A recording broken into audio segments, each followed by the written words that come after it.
ఈ ఎలక్షన్లో ఎవరు గెలుస్తారు ఎవరు ఓడిపోతారు అన్నదానికంటే కూడా బీజేపీకి మెజారిటీ ఎంత వస్తుంది అన్న డిస్కషనే ఎక్కువ నడిచింది.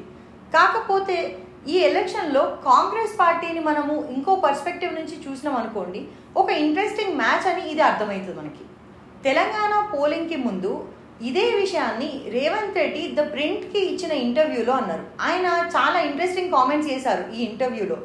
సో ఆ ఇంటర్వ్యూలో ఆయన అన్నది ఏంటిదంటే, బీజేపీకి గవర్నమెంట్ ఫామ్ చేయడానికి 250 సీట్లన్నా కావాలి, కానీ కాంగ్రెస్కి మట్టుకు 125 వస్తే సరిపోతాయి. సో అది ఎట్లా అనేది మనం ఇప్పుడు చూద్దాం. 2004లో కాంగ్రెస్ పార్టీకి 145 సీట్లు వచ్చినాయి, బీజేపీకి ఎన్ని వచ్చినాయి 138, అంటే 7 సీట్ల తేడా. కాకపోతే కాంగ్రెస్ పార్టీయే గవర్నమెంట్ ఫామ్ చేసింది. ఎట్లా ఫామ్ చేసింది? ఎందుకంటే మిగిలిన పార్టీలు అంటే చిన్న చిన్న పార్టీలు డిఎంకే కానీ అన్నా డిఎంకే కానీ తృణమూల్ కాంగ్రెస్ కానీ ఇట్లాంటి పార్టీలు అన్నీ కూడా కాంగ్రెస్తో కలిసి గవర్నమెంట్ ఫామ్ చేయడానికి ఎక్కువ ఫేవరబుల్గా ఉండే. వాళ్ళకి కాంగ్రెస్తో కలిసి గవర్నమెంట్లో ఉండడం అనేది కంఫర్టబుల్గా ఉండింది. సో అట్లా చూసినాం అనుకోండి, బీజేపీ పార్టీకి ఖచ్చితంగా 250 సీట్లు వస్తే తప్ప వాళ్ళకి వేరే allies తోటి కలిపి 272 దాటుకొని గవర్నమెంట్ ఫామ్ చేసే ఛాన్సెస్ అనేవి ఉంటాయి. సో ఈ లెక్క ప్రకారం చూస్తే ఈసారి కాంగ్రెస్ పార్టీ హిస్టరీలోనే తక్కువ నెంబర్ ఆఫ్ సీట్లు కాంటెస్ట్ చేస్తుంది. దేశంలో 543లోకి 328 సీట్స్ మాత్రమే కాంగ్రెస్ కంటెస్ట్ చేస్తుంది. సో పాస్ట్ 2 లోక్సభ ఎలక్షన్స్ని మనం చూసినాం అనుకోండి, ఎక్కడెక్కడైతే Congress BJP head to head fight చేసినాయో అక్కడక్కడ బీజేపీ గెలిచే ఛాన్సెస్ అనేవి ఎక్కువ ఉండినాయి. సో ఒక 13 రాష్ట్రాలలో ఉన్న 322 సీట్స్లోకి 9 మాత్రమే కాంగ్రెస్కి వచ్చినాయి, మిగిలిన అన్ని బీజేపీకి వచ్చినాయి. అక్కడ హెడ్ టు హెడ్ ఫైట్ జరిగింది కాబట్టి.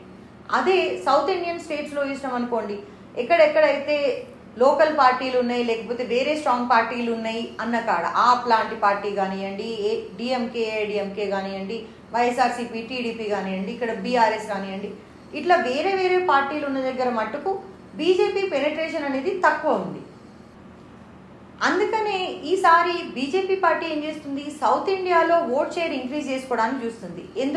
ఎందుకంటే వాళ్ళ కోర్ ఓటర్స్ ఎక్కడైతే ఉన్నారో అక్కడక్కడ వాళ్ళు మ్యాచ్ అవుట్ అయిపోయారు, ఇంకా ఎక్కువ సీట్లు గెలిచే ఛాన్సెస్ అనేవి తక్కువ ఉన్నాయి. కాబట్టి వాళ్ళు ఏం చేశారు, సౌత్ ఇండియా మీద ఎక్కువ ఫోకస్ చేసి టీడీపీతో అలయన్స్ పెట్టుకొని అక్కడ సీట్లు తెప్పించుకోవడానికి ట్రై చేస్తున్నారు. తెలంగాణలో చాలా పనిచేసి ఇక్కడ సీట్స్ ఇంక్రీజ్ చేసుకోవడానికి ట్రై చేసిండ్రు. సో ఇట్లా నడుస్తుంది. సో ఇట్లా ఎక్కడెక్కడైతే బీజేపీ స్ట్రాంగ్ ఉందో అక్కడక్కడ కాంగ్రెస్ పార్టీ సీట్లు వదులుకొని అక్కడ లోకల్ పార్టీలకు ఇచ్చారు. అంటే సమాజ్వాదీ పార్టీ కానివ్వండి, లేకపోతే లాలూ ప్రసాద్ యాదవ్ పార్టీ కానివ్వండి, లేకపోతే మహారాష్ట్రలో శివసేన ఎన్సీపీ ఎవరైతే ఇటు సైడ్ ఉన్నారో ఇండియా వైపు వాళ్ళకి కానివ్వండి, అట్లా వాళ్ళ సీట్లు వదులుకొని మరి వేరే పార్టీలకు ఇచ్చారు. అట్లా ఇవ్వడం మూలంగా ఆ సీట్లలో టఫ్ ఫైట్ అనేది నడుస్తుంది. ఇప్పుడు మహారాష్ట్ర, యూపీ, బీహార్ ఈ 3 స్టేట్స్లో కూడా ఫైట్ అనేది టఫ్ ఉంది. ఎందుకంటే మహారాష్ట్రలో ఏమైంది, ఎన్సీపీ ఇంకా శివసేనని బీజేపీ వాళ్ళు చీల్చి అందులో నుంచి సగము అటు నుంచి పోటీ చేస్తున్నారు, సగం ఇటు నుంచి పోటీ చేస్తున్నారు. సో స్టేట్లో సెంటిమెంట్ అనేది ఎట్లా ఉందంటే, మహారాష్ట్ర లోకల్ పార్టీలని బీజేపీ వీక్ చేస్తుంది అనే ఒక నేరేటివ్ ఉంది. ముందు నుంచి కూడా గుజరాత్ అనేది మహారాష్ట్ర నుంచి విడిపోయిన స్టేటే కాబట్టి గుజరాతీలకి మరాఠాలకి మధ్యలో ఒకలాంటి యానిమాసిటీ ఉంది. అది కాక మరాఠా రిజర్వేషన్ అనే ఇష్యూ ఉంది. సో ఇట్లా చాలా ఇష్యూస్ ఉండడం మూలంగా బీజేపీ మీద యాంటీ ఇన్కంబెన్సీ అనేది విపరీతంగా ఉంది మహారాష్ట్రలో. సో అక్కడ లాస్ట్ టైం 41 సీట్స్ వచ్చినాయి అవుట్ ఆఫ్ 48. సో అట్లాంటి ఒక పరిస్థితిలో ఈసారి మళ్ళీ 41 సీట్స్ని రిటైన్ చేసుకునే ఛాన్సెస్ అనేవి అసలు ఇంపాసిబుల్. అందుకనే ఈసారి ఖచ్చితంగా ఒక 10 నుంచి 15 అయినా మహారాష్ట్రలో తగ్గే ఛాన్స్ ఉంది. అట్లనే మనం బీహార్ చూసుకున్నాం అనుకోండి, అక్కడ 42లోకి 39 బీజేపీకి వచ్చినాయి. అంటే మహారాష్ట్ర బీహార్ 2 కలిపితే 80 సీట్లు. సో ఆ 80 సీట్లలోకి అక్కడ ఏమవుతుంది, నితీష్ కుమార్ తోటి బీజేపీ అలయన్స్ పెట్టుకుంది. సో నితీష్ కుమార్ అటు పోయి ఇండియా పోయినప్పుడు అమిత్ షా వచ్చి మేము అసలు కట్టెతో కూడా ముట్టుకోము నితీష్ కుమార్ని అని చెప్పిండు. కానీ తర్వాత ఏమైంది, వాళ్ళు నితీష్ కుమార్ తోటి అలయన్స్ పెట్టుకున్నారు. ఇప్పటికే చాలా సంవత్సరాల నుంచి ఆయన చీఫ్ మినిస్టర్ అయి ఉన్నాడు. అది కాక ఇప్పుడు అటు ఇటు ఈ జంపింగ్లు, అందుకని నితీష్ కుమార్ మీద గ్రౌండ్లో చాలా నెగటివిటీ ఉంది. కాబట్టి ఏమవుతుంది, నితీష్ కుమార్ నెగటివిటీ బీజేపీకి రబ్ ఆఫ్ అవుతుంది. బీజేపీ పార్టీ ఎందుకు ఇట్లా పెట్టుకుంటుంది అని వాళ్ళ మీద కూడా ఒక చెడ్డ పేరు అనేది వస్తుంది. అందుకని బీజేపీ బీహార్లో కూడా సీట్లు ఖచ్చితంగా లూజ్ అవుతుంది. యూపీలో కూడా కాంగ్రెస్ పార్టీ సమాజ్వాదీ పార్టీ తోటి అలయన్స్ పెట్టుకుంది. అందుకని ఏమవుతుంది, అక్కడ ఇప్పటి వరకు 2 టర్మ్స్ నుంచి బీజేపీ గవర్నమెంట్ నడుస్తున్న యాంటీ ఇన్కంబెన్సీ ఒకటి ఉంది. అట్లానే మొన్న పేపర్ లీక్లు అయినాయి, అక్కడ ఇప్పటికీ 10 సార్లు పేపర్ లీక్లు అయినాయి లాస్ట్ 5 ఇయర్స్లో. సో అందుకని యూత్లో ఒకలాంటి యాంగర్ ఉంది. ఎంత రామ్ మందిర్ సెంటిమెంట్ ఉన్నా కూడా ఇప్పటికి 10 ఏళ్ల నుంచి వాళ్ళు చూసుకుంటూ వచ్చిండ్రు. ఫర్ ఎగ్జాంపుల్ బీఆర్ఎస్ పార్టీని మనం గ్రౌండ్ నుంచి ఎట్లా గ్రో అయిందో మనం అందరం చూసినాం. కాబట్టి ఏంటి, ఒకలాంటి ఆరోగెన్స్ అనేది ఆ పార్టీలో కనబడ్డప్పుడు తెలంగాణ జనాలకి కోపం వచ్చింది. అరే మేము చూస్తుంటే మా చేతుల మీదుగా పైకి వచ్చింది కదా. అట్లాంటి ఒక సెంటిమెంటే బీజేపీ పార్టీకి యూపీ, మహారాష్ట్ర ఇట్లాంటి ప్లేసెస్లో ఉంది. ఎందుకంటే అక్కడ గ్రో అయింది బీజేపీ పార్టీ ఫస్ట్.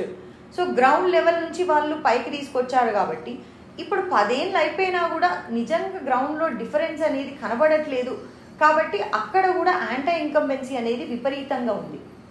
గుజరాత్లో కూడా కాంగ్రెస్ ఆప్ కాంబినేషన్ అనేది ఉంది. ఇప్పటికీ 25-30 ఏళ్ళ నుంచి ఎంపీలుగా సేమ్ పీపుల్ ఉన్న ప్లేస్ అది. సో ఒక మోదీ చరిష్మా అనేది గుజరాత్లో ఖచ్చితంగా వర్కౌట్ అవుతుంది. సో అంత ఎక్కువ తగ్గకపోయినా కూడా ఖచ్చితంగా ఒక anti incumbency vote share percentage అయినా కూడా తగ్గే ఛాన్సెస్ అనేటివి ఉన్నాయి. రాజస్థాన్లో కూడా అదే ప్రాబ్లం. అక్కడ కూడా వసుంధరా రాజే లాంటి ఒక స్ట్రాంగ్ లీడర్ని పక్కన పెట్టారు. కాబట్టి ఆమె అసలు ఎక్కడ క్యాంపెయిన్ చేయట్లేదు. సో మొన్నటి వరకు రాజస్థాన్లో కాంగ్రెస్ గవర్నమెంట్ ఉండింది. సో కాంగ్రెస్ పార్టీ అక్కడ స్ట్రాంగ్ ఉంది. సో రాజస్థాన్లో లాస్ట్ టైం వచ్చినంత స్వీప్ ఈసారి రాకపోవచ్చు. ఎందుకంటే పుల్వామా లాంటి ఒక ఇష్యూ అప్పుడు రాజస్థాన్ లాంటి స్టేట్స్లో బాగా ఇంపాక్ట్ చేసింది. ఈసారి అట్లాంటి ఒక ఇష్యూ లేదు మాట్లాడడానికి. జార్ఖండ్లో కూడా లాస్ట్ టైం చాలా ఎక్కువ సీట్లు వచ్చినాయి. ఈసారి హేమంత్ సోరెన్ అరెస్ట్ వల్ల అక్కడ ట్రైబల్స్ అందరికీ కోపం వస్తుంది. కాబట్టి అక్కడ కూడా బీజేపీకి సీట్స్ తగ్గే ఛాన్స్ ఉన్నాయి. ఢిల్లీలో కూడా అట్లాంటి ఒక సీనే కనిపిస్తుంది మనకి. ఎప్పుడైతే అరవింద్ కేజ్రీవాల్ని అరెస్ట్ చేశారో అక్కడ కూడా గ్రౌండ్ లెవెల్లో యాంగర్ అనేది, అంటే పేదవాళ్ళకి అరవింద్ కేజ్రీవాల్ మీద ఏంటంటే అన్ని మాకేదో చేశాడినా అన్న ఒక రెస్పెక్ట్ ఉంది. సో ఆయనని అరెస్ట్ చేయడం మూలంగా అక్కడ కూడా నెగటివిటీ అనేది ఉంది గ్రౌండ్లో. కాబట్టి లాస్ట్ టైం ఢిల్లీ మొత్తం స్వీప్ చేసినట్టుగా బీజేపీ ఈసారి చేసే ఛాన్సెస్ అనేవి చాలా తక్కువ. అట్లా కాక మొన్న జరిగిన ఎలక్షన్స్లో అంటే ఇప్పుడు కాంగ్రెస్ గవర్నమెంట్స్ అనేవి కర్ణాటకలో, హిమాచల్లో, ఇంకా తెలంగాణలో ఉన్నాయి. కాబట్టి కాంగ్రెస్ ఖచ్చితంగా కూడా ఇంక్రీజ్ అవుతాయి నంబర్స్ ఈ 3 స్టేట్స్లో కూడా. సో ఇట్లాంటి ఒక పరిస్థితులలో ఖచ్చితంగా కూడా మెజారిటీ టచ్ చేయడం అనేది బీజేపీకి కష్టం. It's a tough call. Even though తెలంగాణలో మనకి ఇంక్రీజ్ అయితే బీజేపీకి సీట్లు అయినా కూడా మిగిలిన అన్ని స్టేట్స్లో ఏవేవైతే లూజ్ అవుతున్నాయో దాంతో క్లియర్గా ఒక 40 నుంచి 45 అయితే ఖచ్చితంగా లూజ్ అవుతుంది. అట్లాంటప్పుడు ఏంటి, మెజారిటీ కంటే తక్కువ నెంబర్ అయిపోతుంది. వీటన్నింటితో పాటు బయట నుంచి వచ్చిన క్యాండిడేట్లకి టికెట్లు అనేటివి కూడా చాలా ఎక్కువ ఇచ్చారు ఈసారి. అవుట్ ఆఫ్ 543, 116 అంటే ఏంటంటే ప్రతి 4 క్యాండిడేట్లకు కూడా ఒకరు బయట నుంచి వచ్చిన వాళ్ళు. అట్లా అవ్వడం మూలంగా ఇప్పుడు తెలంగాణలో బీటీ బ్యాచ్, యూటీ బ్యాచ్ అనే ఫైట్ ఉంది కదా, అట్లాంటి ఒక ఫైట్ కూడా ఉంది. సో రేవంత్ రెడ్డి గారి కామెంట్ల వల్ల మేము ఇదంతా స్టడీ చేసి ఇప్పుడు వచ్చి మీకు చెప్తున్నాము. This is Telangana talks and I'm Deepti.